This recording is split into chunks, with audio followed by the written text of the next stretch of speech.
to get into the pick and ban. Here we go. All right. No canceling of the stream this time around. We are into game number 3. Let's see whether Afreeca can cleanly finish this one up or whether it's going to be SANDBOX that are able to come out on top. As also, we'll see whether we can rid LS of his jacket once and for all with a correct prediction of the Afreeca Freecs 3-0. Braum is going to be banned. This is fantastic. This means Jelly doesn't have to play Braum anymore. Yeah, and Akali, Lucian remaining the standard bans on the red side. And the Aurelia ban could actually be for Sun. Sun is he's been playing a hell of a lot of Aurelia in solo queue. Ooh, Ornn. As the Ornn ban comes down. Fly's not even in, and they're still scared of the Ornn because, of course, Keen was the one that played it the first time here in the KeSPA Cup. And Misfortune now going to be banned away, so will the Varus priority remain? Oh, God. Come on. I mean, SANDBOX have lost. It's so abusable. It really is so abusable. They're locking in the Tahm Kench first pick. And even though it's not getting abused, that doesn't change that it is abusable. Which means that it's a very punishable B1 opening. Yeah. B1 referring to blue one, aka first pick. So it's so surprising how easy you can draft against it and dismantle it. And all that you need to do is choose team compositions that have modes of disengage and poke and siege. It's all that you need to do. Tom hates all 3 of those types of things. He doesn't bode very well against any of them.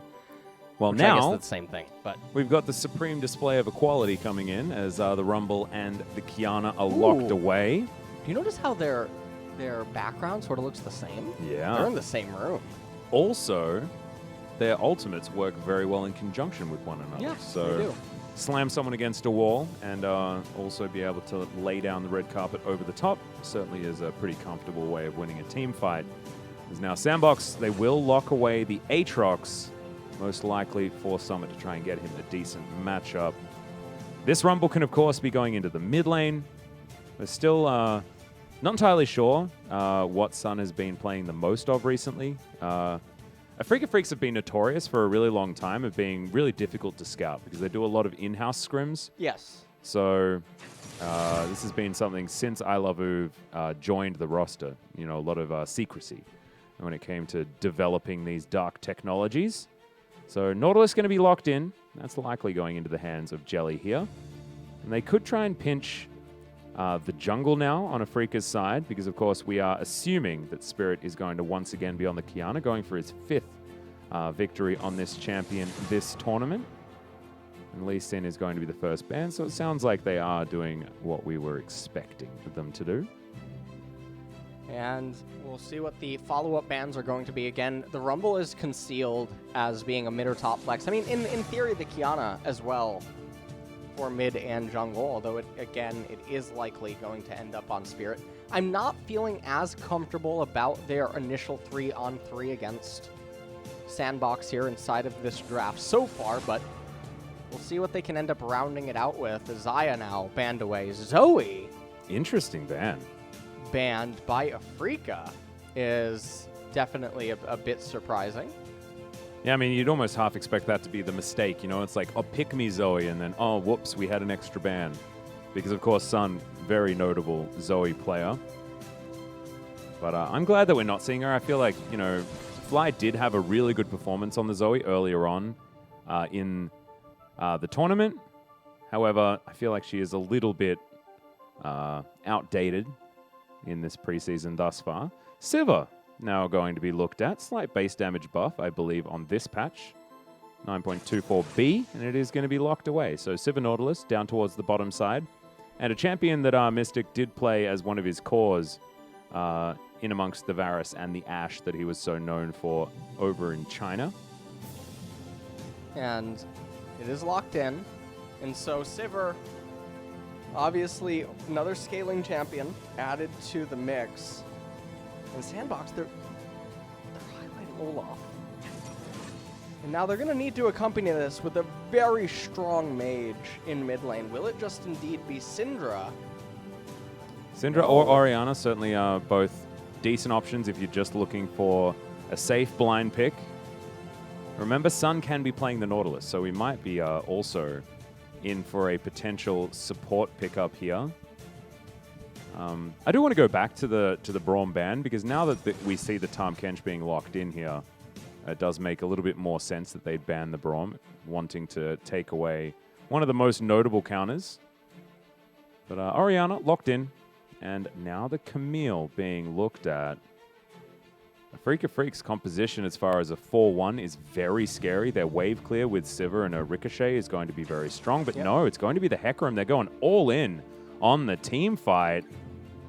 And this is sort of the technology that Koreans really like to do. We saw this come out. Doran, I believe, debuted the Hecarim into the Aatrox in this tournament, and I feel like scrims have been going really well for the Hecarim side of the matchup, but it hasn't been working here in the KeSPA Cup so far. Well, it's another pick for Keen to try to show his stuff on. Well, this is actually, I think, one of the only champions that he's lost on so far. This will be the second time that Keen has played the Hecarim, and it was into this matchup last time as well, and that was one of the very few games that they lost so far this tournament.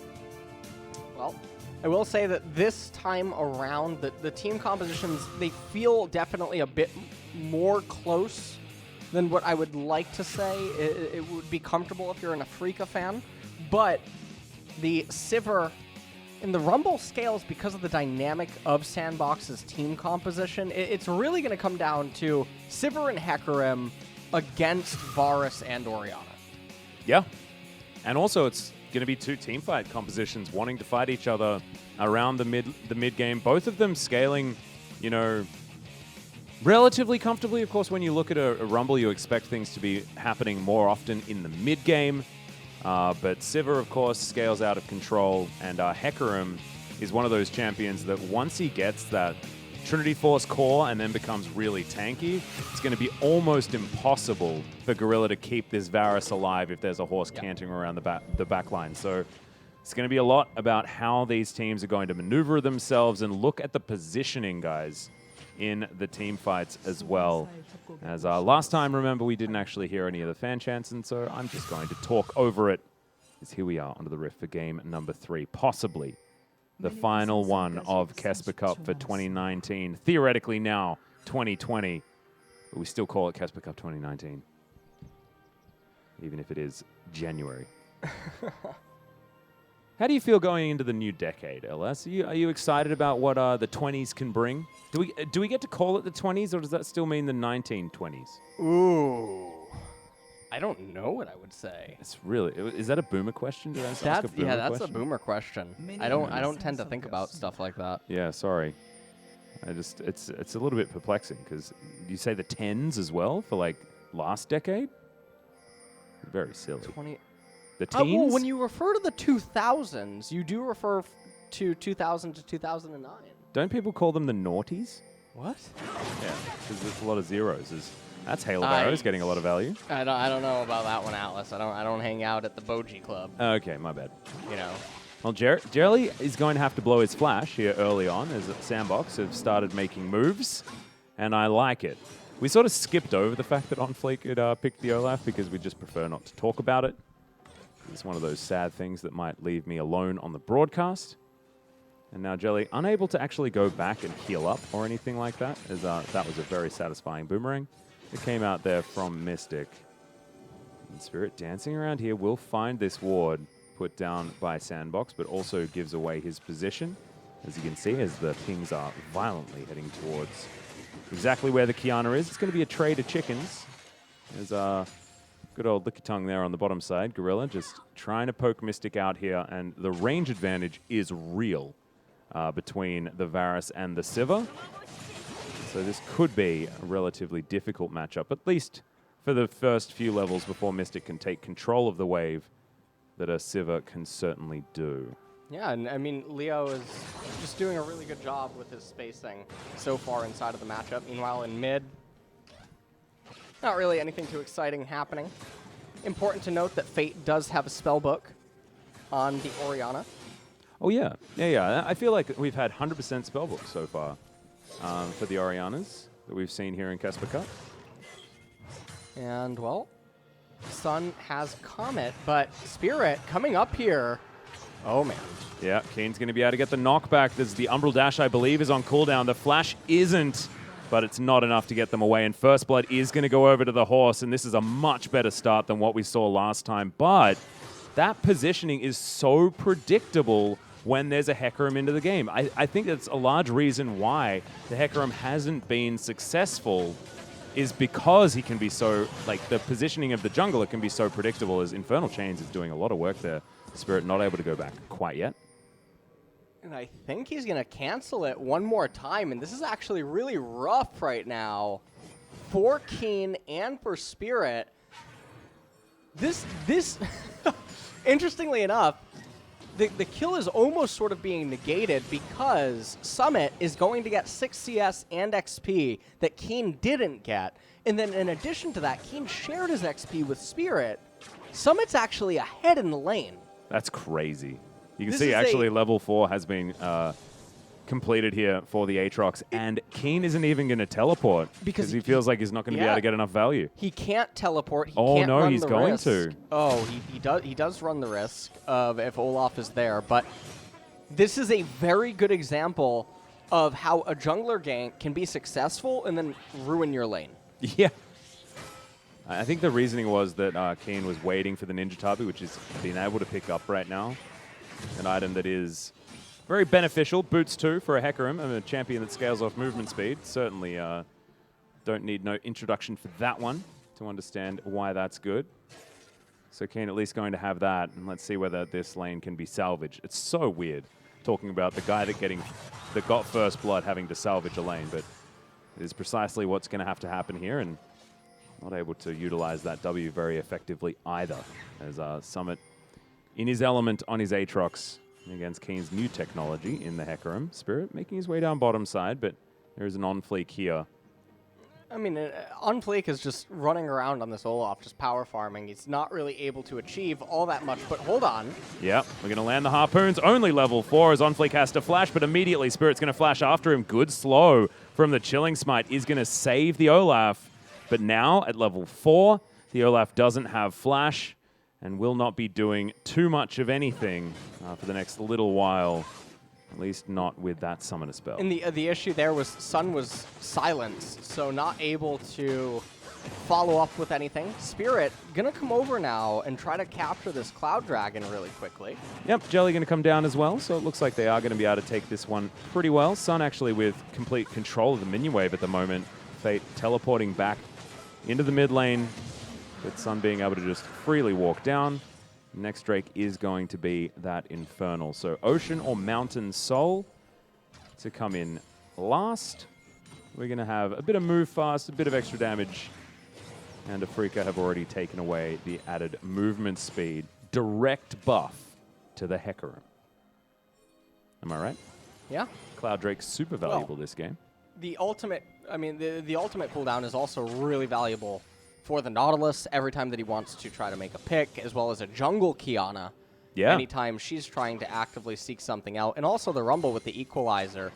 Not to mention Civ is on the hunt, which is going to be certainly a tool used in conjunction with all of those buttons in order to engage and buff the Hecarim. Movement speed, guys. You understanding the synergy now? It's beautiful. Beautiful.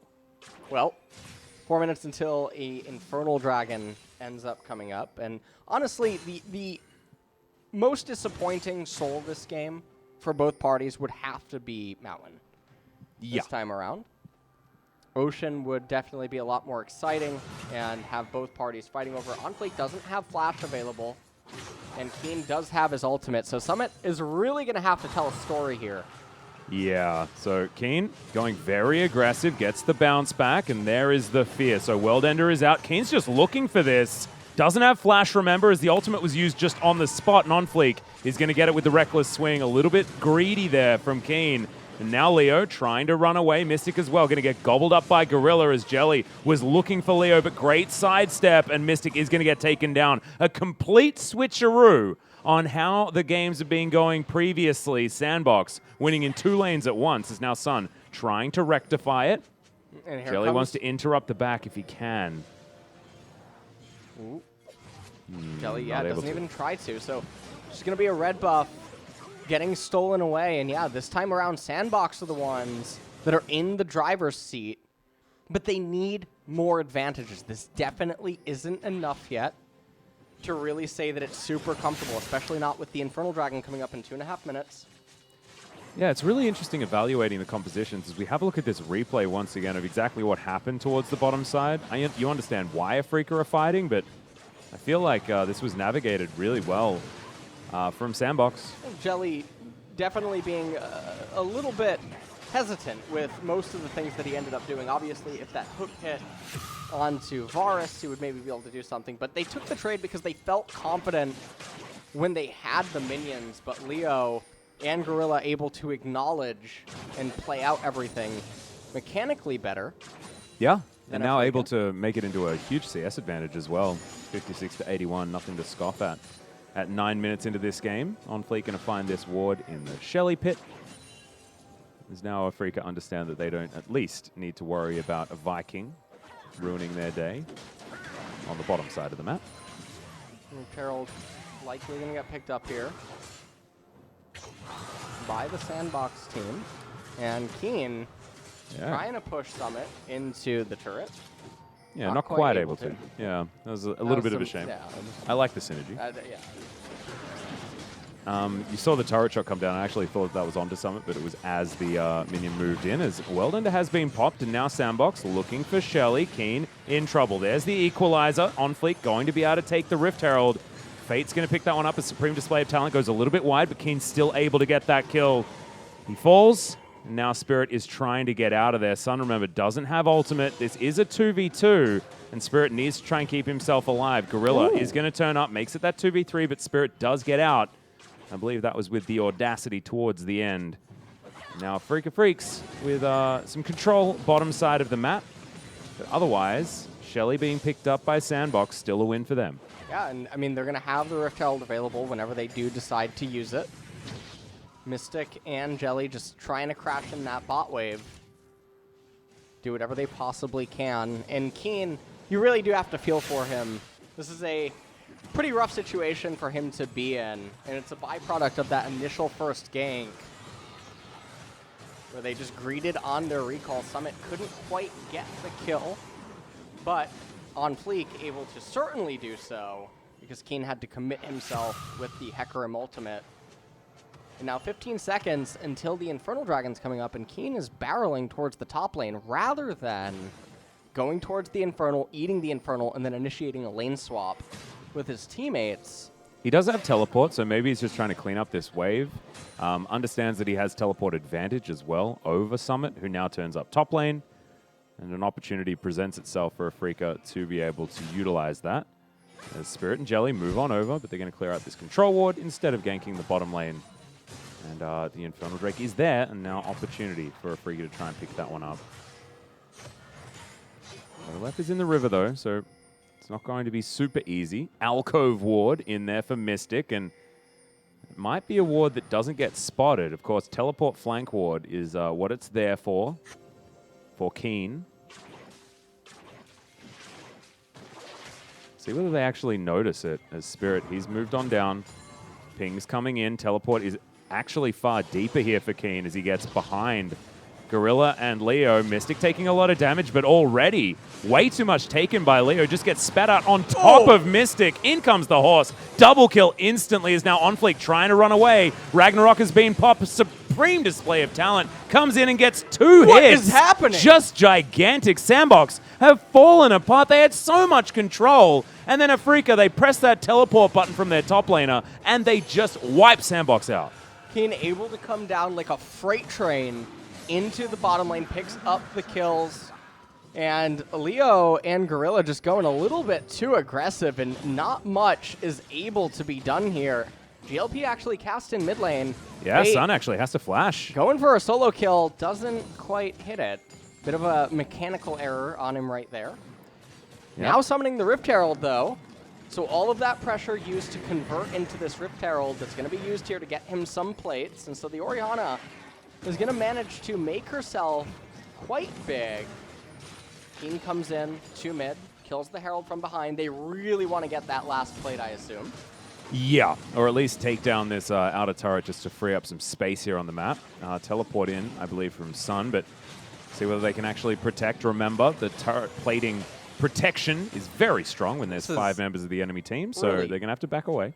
This is really weird.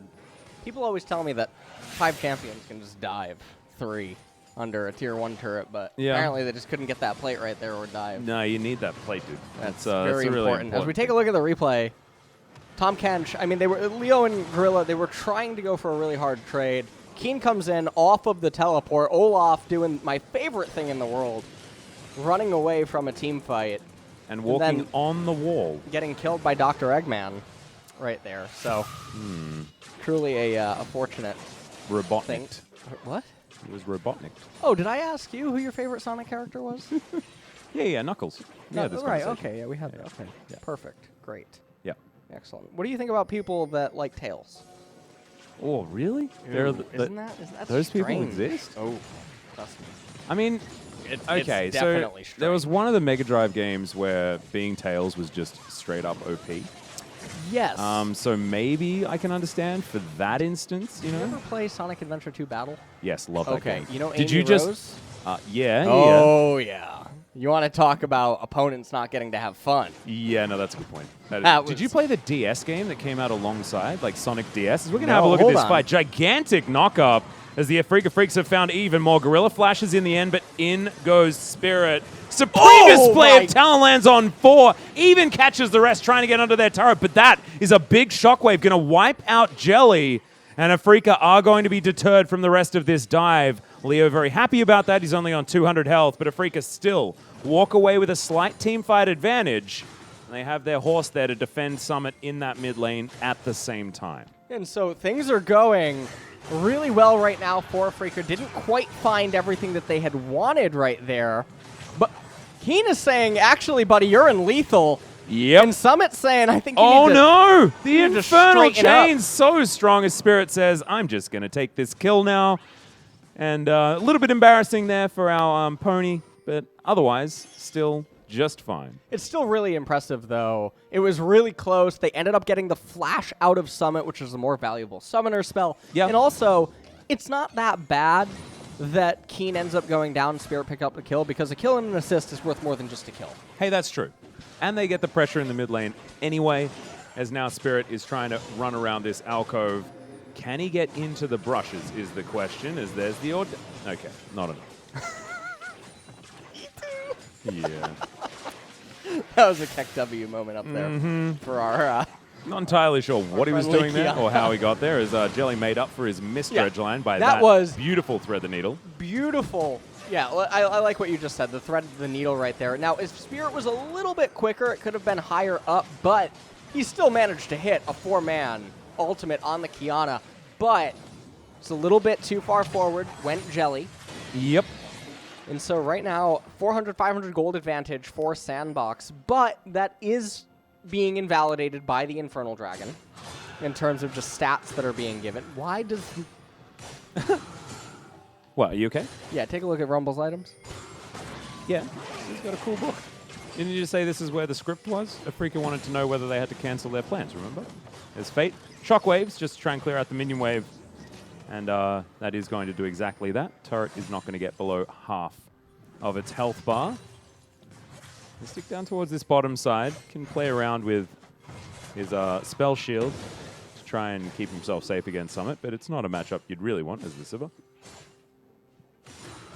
Well, Keen just trying to push in this mid turret. We haven't had a turret fall.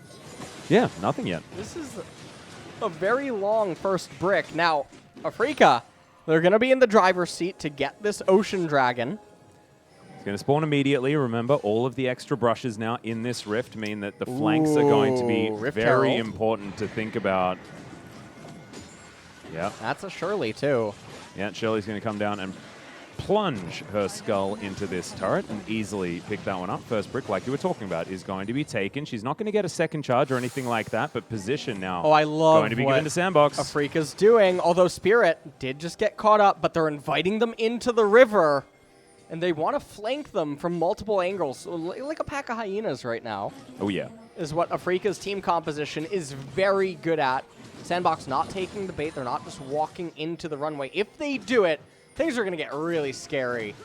A lot of pings out onto where the Hecarim is. They need to keep eyes on him as Spirit.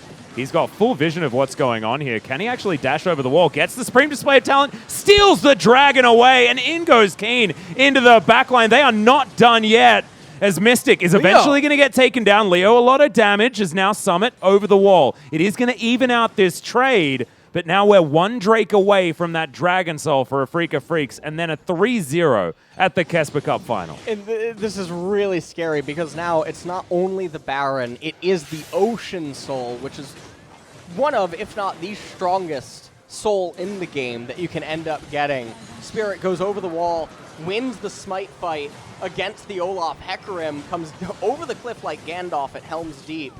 Just ends up killing Gimli inside of the Dragon Pit. Aatrox Gandalf wouldn't do that. No, well, he killed an orc. He does in this It was an edition. orc, wasn't it? No, I mean, whatever I guess you want it to be. Okay. Alice, okay, calm down. He wouldn't kill Gimli. He likes Gimli. Well, Doesn't he? They both got beards. I'm Listen. quite upset after that analogy. it's all right. Just let it go. Okay. You know? Okay. All right. Did you see Frozen 2? No. Neither did I. Which, I mean, to some might sound a little bit confusing, given the title. Yeah. Sort of is right up my alley, but, Yeah. you know, not Also, given the attire. not really a big fan. Yeah, I feel You know, like you movies let in everyone Korea down. have actually been very, very much of a letdown. Yeah, I think you were talking the about this with Valdez in one of the semifinal matches. Like, there I was think I agree. Joker that came out, what, That was October good, yeah. 6th? Yeah. And then nothing for the rest of October. I did hear that Knives Out's really good, and I haven't actually watched it yet. There was a horror miniseries that actually took place at the end of October into November. What was that? World's quarterfinals. Mm-hmm. That came out in Korea. That was something that Oh my god. that one was a little bit weird. Yeah, I watched that one as soon as it but came yeah, I out. did too. Didn't like it. Yeah. That's a fantastic stopwatch used there by Son of Spirit. Flashes on in. Does still have the ultimate available. I thought he was going to press that R button, but couldn't actually find Fate. Almost gets it there with just the tip. But not quite able to. The Baron warded up for the moment on SANDBOX's side. Gorilla with no flash. On Fleek has his. We'll have Smite quite soon as well. And Afreeca not going to go for any sort of Baron shenanigans at this stage. We're just going to clear out the vision around it. In Afreeca, they don't really need to do anything. They can just patiently wait for the Ocean Dragon, and they can flip on it. That is absolutely an objective that you can flip on. And it feels really, really nice. Now we're getting a big zoom out of the map right now. A lot of blue, a lot of brushes on this map. It reminds me of, did you ever play Burning Crusade? I did. You know the, in Outland, the wet area? Zangarmarsh. Zangamar, yeah, that's what it looks like when they I go agree. towards Baron. See? I agree. There you go. I quite liked that zone. I liked that map. I thought that zone was cool. That zone is, zone. Yeah, nice. I like that zone.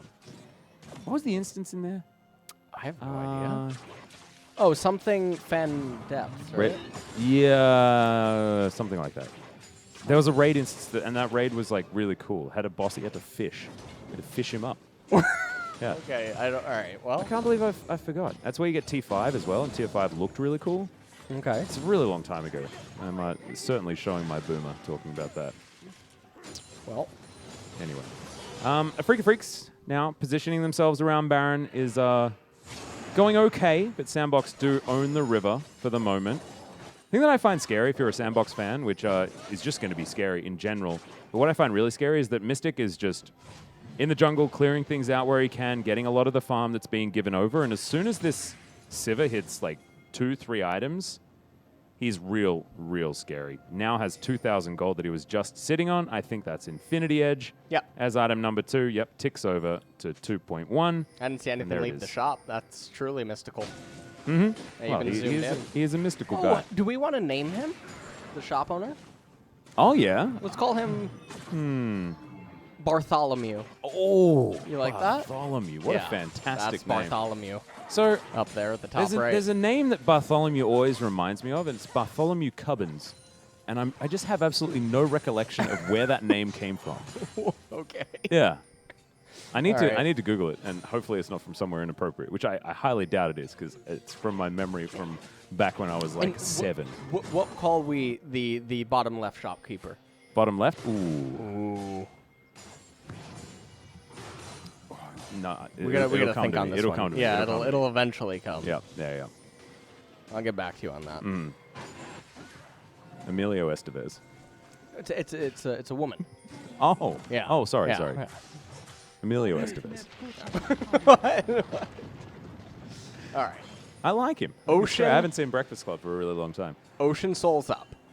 And this is the highest priority objective right now in the entire game. There is nothing larger than this. SANDBOX, they're just going to start it. They've don't done know this about that. rodeo a couple of times. Big teleport comes in from Sun. I believe it's unbeknownst to Oh, SANDBOX man. as it's down to half health.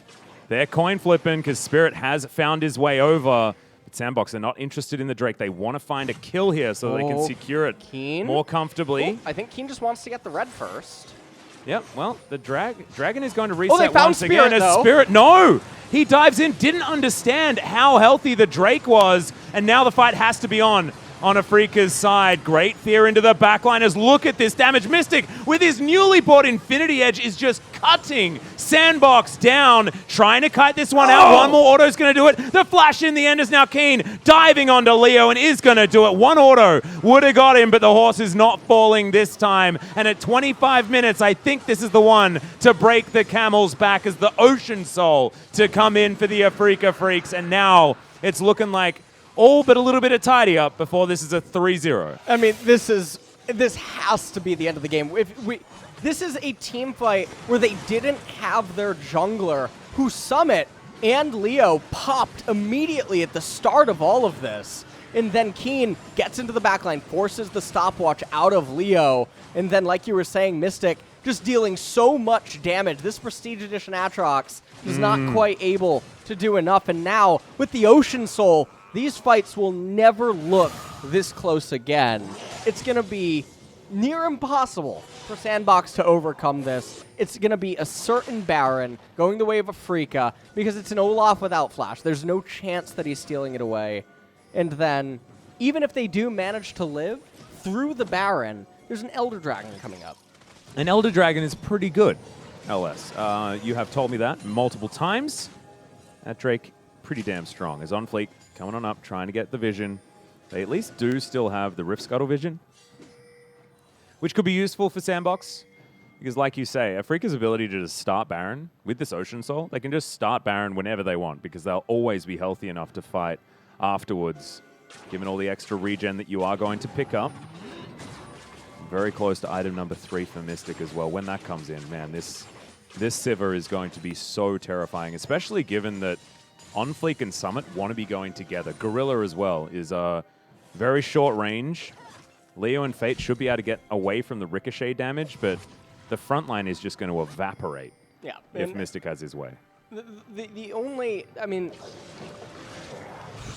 the only saving grace right now that SANDBOX has is some sort of a miracle Orianna ultimate. Yep. But it is going to be so hard, and I like what Afreeca's doing. They're being very slow and steady. They have hundreds of gold on every champion, thousands on Mystic. Well, given the fact that the gold at the top of the screen is actually still very, very close, that could just mean that SANDBOX are actually stronger when it comes to the items that they have pieced together. And so, recall complete rapid-fire cannon purchased on Mystic. And personally, I actually don't like that over Phantom Dancer in this spot because with the Lifeline passive and just the utility that Phantom Dancer gives, no one's going to kill you. Not through Ocean Soul. So, feels like it's more the rapid-fire cannon is much more of a win-more item rather than a win-secure item. I think you're right. I actually really like Phantom Dancer on Sivir just in general because of her shorter range than most AD carries. Having those defensive opportunities is certainly worthwhile. But that is not what Leo has gone for. This guy has full damage and has just completed the Hurricane. So we have seen Leo actually pump out all sorts of DPS so far in this game. But whether he's going to be able to with Keen roaming around the Rift, it's a sight that we've yet to see so far this game, is now on Fleek. Just getting queued by Spirit here, who does really love his grass queue. Terra shapes the grass almost every single time. Well, all of the a lot of the champions in this game have for the most part, begun slowing down. We have a team fight. Spirit Flash. Yeah, had to use a stopwatch here as well as the teleport is coming through. Now Gorilla has taken Spirit down, but the Supreme Display of Talent already on cooldown, and this is what you were talking about. In goes Keen, and this team fight looks so different to what we experienced before, because that was Spirit getting caught and Afreeca just straight up winning the fight afterwards. It doesn't matter. There's too much built-in sustain on the side of Afreeca right now that even if you can get one of their members, they can still win a 4v5. We saw this last game because the Infernal Soul. A lot of people, they look at the preseason changes and they think that dragons are really cool and everything. The Soul is the biggest objective in the game now. It's not Baron. Yeah. And Elder Drake is, of course, in theory, the thing that you really want, but you have to get a soul before that comes through. Yeah. So I know exactly what you mean. An Elder is coming up now in a minute and a half, which is why I bring it up. It's going to be two big objectives for Afreeca to either fight over or just take, because SANDBOX doesn't really have any way of comfortably moving towards any of these very dark jungles on their side. You can see Gorilla has at least got some defensive vision, but it just doesn't go far enough to help them secure this, and you can see Afreeca happy to start the Baron now. Well, starting it up. Olaf is not around. Olaf is dead. Well, it looks like SANDBOX, they still wanted to fight for it. Three-man Shockwave, though, into the back line, but it just doesn't matter. Look at that, the buttons, they landed perfectly. It's what SANDBOX wanted. Fate played that out quite nicely. But you can see Spirit, he's the only one that has lost any part of his health bar because he can't auto this Baron, and you can see, give it a little bit of time, and he's already back to half. Secures that one for his team, and Afreeca should be able to just transition this in 30 seconds over to the Elder Drake. Well, this game is pretty much over. You can see they're trying to figure out some way to approach this, but realistically, there is no way, because they have two red-themed champions that are very short range, have to go in on the opponents, but they can't. They're so far behind. Their champions aren't as good. It's also 5 versus 4. You're staring down an Ocean Dragon. Yeah. Things are not looking too good. This Baron is going to be able to also pick up Elder, which they might just do before they go for the end Doom push. You may as well. When in Rome, you know? Should be pretty easy for this squad just to annihilate this Elder Drake very, very quickly. Then we can get back into teamfight territory. Looks like Afreeca were just thinking about lying in wait and trying to make sure that they can win yet another fight and secure this, not give SANDBOX the ability to smite it away, which I actually do respect because of how strong the Elder Drake is. A stray smite picking that one up from OnFleek could certainly put a spanner in the works. It's Keen considering running away here, but there's the Abyssal Voyage to try and help out. Ultimate comes through, and it's not quite enough, and now Afreeca are looking for this fight. Spirit going to get taken down immediately, though, as the Equalizer just getting wandered on by SANDBOX. Not exactly what you want to do, but now Mystic has found it. In goes the horse once more, as well as now Summit is off on his own. Gorilla is incredibly low. The first one to go down is the Aatrox. Now Mystic looking for more, but relatively low. But look at this. Keen just coming down for another flank. Remember when this Sivir was low on health? Not anymore. The Quadra kill comes through now, and Fate, he could just be the Penta for Mystic. They're chasing him down. We wanted to see this yesterday, but I don't think we were able to. It was denied at the very end. I think Pioshik was the one that did it, and now Fate trying to get onto his fountain and does so, but he was chased all the way to his fountain. And Afreeca, he should be doing it. This is Baron buff and soon to be an Elder Drake that they should be able to take down for themselves and then win the game. This is going to be Elder Dragon now going over to Afreeca for sure. There's no way Olaf should be able to steal this away. He doesn't have flash. Can't quite see because of the camera. There's no blast pan. So yeah, outside of an Undertow somehow stealing this, there should be no way. Yeah, there's... Okay. Yeah, they gave it a red-hot crack, but unfortunately just not quite enough, as Fate could have tried to throw his orb over there and stole it with a shockwave or something like that, but I don't think you're going to outsmite Spirit on that one. As we have a look at this fight once again, Keen just popping the Chains of Corruption. And this equalizer actually did again a bit of work. Spirit just wasn't there at the very. Okay, well, that's Hecarim doesn't really take damage. I thought that was another replay Yeah. of him chasing the Orianna down, but wasn't the case. Elder for 2 minutes, still remaining. Now, Afreeca, they are very, very cautious with everything that they're doing. The thing that I like about it, though, is that it's not... You know how a lot of teams, we criticize them for being overly cautious? This is Afreeca just saying, we're not going to take risks we don't need. Yeah. And we're going to make sure we take everything that's going to, like, make it so that it's easier to win when we decide we want to. Right now, minute and a half left on this Elder Drake. They are going to use that to break open this base. But they did the required work of tidying up the minion waves first. Keen now looking for a flank underneath this turret. And I think Afreeca, honestly, you know how you were talking about can we dive 3 people under this turret? I think the answer is a very clear yes. At this point, for this yeah. squad right now. With Elder, with Ocean Soul, with several base levels spread across different lanes. I mean, you look at AD carry, 3 levels Mystic has on Leo, 3 levels in top lane. Keen on Summit, 1 level inside of the jungle, 1 in support. This is multiple turret shots worth of HP. These champions can just ignore. And multiple turret shots worth of damage as well, as this game is absolutely over. However, that shockwave was fantastic from the grave, and then they get aced. Afreeca Freecs just way too far ahead. You have to shout out Fate and some of his shockwaves. They were brilliant, but they just weren't enough against the Elder Drake, against the Dragon Soul. And your KeSPA Cup finalists do rampage their way through the SANDBOX base. Nexus turrets die, the Nexus will follow, and the Afreeca Freecs will be your KeSPA Cup 2019 champions. And I mean,